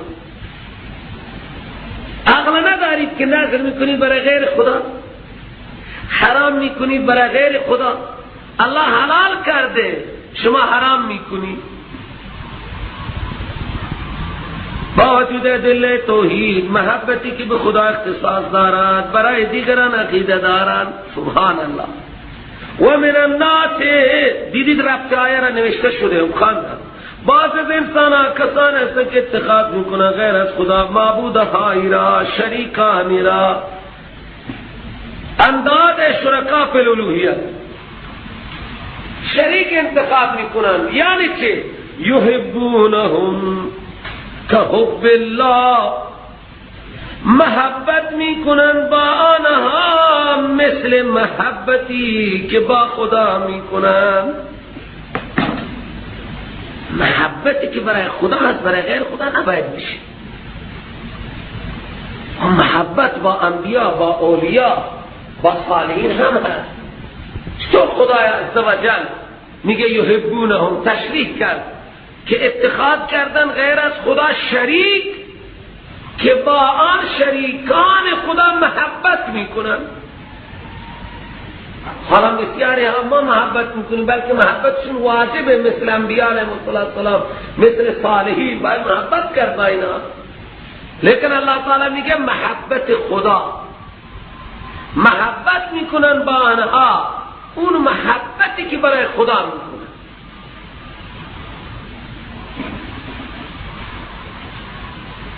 مفسر آمدن حیران شدن چطور بفهمانن که محبت پیغمبر چیه، محبت خدا چیه. و محبت یک چیز درونیه، نیست. انسان با خدا محبت دارد، با پیغمبر محبت دارد، با زن محبت دارد، با فرزند محبت دارد، با مال محبت دارد. لیکن الله تعالی گفت اینها محبت میکنن با آن شریکان که خودشان درست کردن. من که شریک نکردم آنها را، غیر از خدا شریک اتخاذ کردن، درست کردن، خودشان ساختن برای خدا شریک. یتخذ من دون الله انداد، خدا که آنها را شریک نکرده، خودشان اتخاذ کردن غیر از خدا انداد که محبت میکنن با آنها مثل محبت خدا. و ما محبت داریم با انبیاء علیهم السلام، با اولیاء محبت داریم، با اولاد محبت داریم. حالا بین این محبت ها فرق چیه؟ و محبت هم یک چیز درونیه یا بیرونیه؟ لہذا محبت یک چیز درونه، درون انسان این محبت هست. متوجه باشید. سروران گرامی مفسرین آمدن محبت لازمش چیه؟ تعظیمه. درسته یا نه؟ حالا هر کس تعظیمی اندازه خودش دارد. تعظیم استاد چیزی دیگره، تعظیم همراه شب چیزی دیگره، تعظیم بچه چیزی دیگره. بچه بزرگ و کوچکه فرق دارد، نه؟ ندارد محبتش 100%. کوچولو را انسان بغل میکنه، میبویه، به زانو میگذاره، او ریشه هم میگیره، ناز میکنه، انسان باش کار نداره. لیکن بزرگ هم میگیره، به آغوش میگذاره، هم میبویه. هر کس محبتش یک نوع تعظیمی دارد. تعظیم بچه که باش محبت باشد، بزرگ کوچک فرق دارد. تعظیم محبت با والدین و تعظیمش فرق دارد. لہذا مفسرین لازمه محبت را تفسیر کردند. یعظمونهم کتعظیم الله، آنها را تعظیم میکنند مثل تعظیم الله. الله خالق هست، الله مالک. ما به عنوان خالق او را دوست داریم. اور رسول رابطه پیام خدا را و هدایات الهی را به ما انتقال داده و او را با او محبت داریم به عنوان رابط. تعظیم پیغمبر درود است و سلام است برای ما الان. و تعظیم الله چیه؟ سجده هست، نظر هست، خیرات هست، ندا هست، سجده هست، طواف هست. اینها تعظیم الهی هست. الله تعالی میگه اینها اتخاذ کردن غیر از خدا انداد و شریک، تعظیم خدا را برای اینها انجام میدن. محبت میکنن با آنها مثل محبت خدا، یعنی همانطوری که خدا را میخوانند اینها را هم میخوانند، همانطوری که برای خدا نذر و قربانی میدن برای اینها هم نذر و قربانی میدن، همانطوری که به فرمان خدا خانه کعبه را طواف میکنند کعبه اینها را هم طواف میکنند. الله تعالی بیت الله را چی گفت؟ طهرا بیتیا، این بیت منه. چیه؟ بیت منه، خود الله نیست، بیت الله. اینجا ما عقلا میگذاریم کنار و گفته ولیطوفوا بالبیت العتیق، بیت عتیق را طواف کنید. طهرا بیتی للطائفین، اینها آنها را، قبر آنها را که اتخاذشون کردن غیر از خدا شریک، قبر آنها را طواف کنند. قبر آنها را سجده می کنند. اینا را خدا گفته، اینا تعظیمات الهی هست، نیست تعظیمات الهی. تو به این خاطر الله سبحانه و تعالی میگه با این همه دلائل باهره، زمین الله خلق کرده، آسمان الله خلق کرده، اختلاف لیل و نهار به اختیار الله است، خلق به فرمان خدا، با منافع انسانی حرکت میکنند، همه ماشینات آلات دنیا، سوار کشتی، همه امکانات دنیا از شرق و غرب به ذریعه کشتی منتقل میشوند. ما نظر الله است، زمین را او احیا میکند، تمام جنبنده ها را او در زمین پخش کرده است، از حیوانات هشتگانه گرفته تا غیره. در تصدیق ریا اینها همه دلائل قدرت رب العالمین است. دیگران برای شما چی کردن که شما آنها را تعظیم میکنید؟ چیزی که برای خدا هست برای نبی نیست. اگر ببینید محبت خدا به عنوان خالق و مالک و رازق و رؤوف هست، محبت پیغمبر به عنوان رابطه، اظهار محبت برای پیغمبر درود و سلام خدا به ما گفته و درود بخوانیم و سلام بخوانیم. لیکن اللہ تعالی میگه والذین آمنوا اشد حبا لله، اونا کی ایمان آوردن شدید دارن از نظر محبت برای خدا. مومن به هیچ عنوان رابطه از خدا قطع نمیکنه. همه بچه‌هاش بمیرن، خودش مریض بشه، زنش بمیره، مال و متاعش از بین بره، مومن رابطه از خدا قطع نمیکنه. بله مشرک نظر داد برگشت تا زنش مرده، بچهش مرده، دیگه صدا میکنه غیر الله را، رابطه را قطع میکنه. حضرت استاد غالبا بیان کرد که یکی بچهش مریض شد، گاوی داشت برای یک پیری نظر کرد، گوسفندی برای دیگری، مرغی برای دیگری، ستاره نظر کرد و خیرات کرد و داد به لاشه خوران. لاشه خوران همینا را میگن که نظر غیر الله را میکنن. به این لاشه خوران خوردند و بچهش در آخر اجلش تکمیل شده مرد. میگه بعد دیگه نفرین میکرد، گفت گاو هم بردی، گیرو که گاو هم بردی، گوسفند هم بردی، مرغ هم بردی، بچه را هم کشتی. اونها به زبانشان این علامتی که ما فورید میگیم، اونها گوجه میگن. خدا رحم بفرماید والذین آمنوا اشد حبا لله. هر مصیبتی وقتی به آنها میرسد اونها تجدید بیعت میکنه، انا لله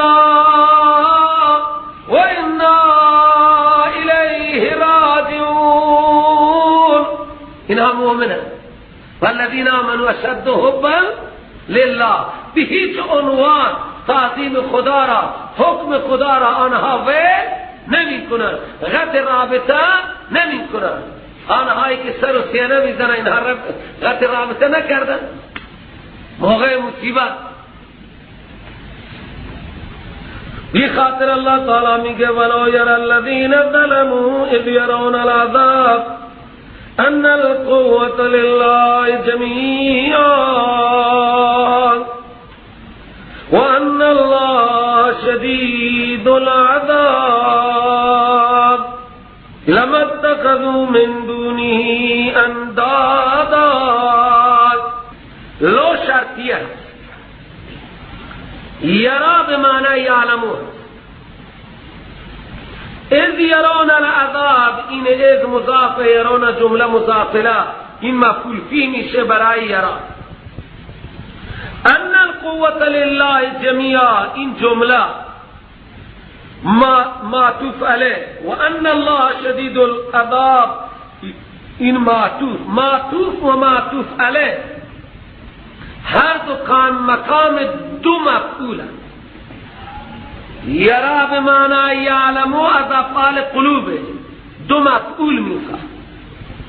و جزای این لو شرطیه محذوف لما اتخذوا من دونه انداد.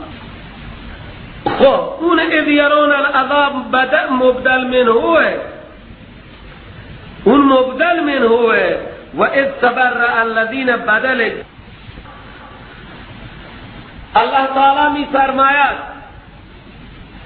اگر این ظالمین که حق من خدا را، تعظیم من خدا را برای غیر خدا انجام میدن، اگر اینها این اعتقاد را می داشتن و این عقیده را می داشتن که تمام قوتها به خدا اختصاص دارد، یعنی مالک نفع و ضرر فقط خدا را می دانست، و اگر این اعتقاد را اینها می داشتن که الله شدید العذاب هست برای مشرکین، تو هرگز آنها اتخاذ نمی کردن غیر از خدا دیگه شریک.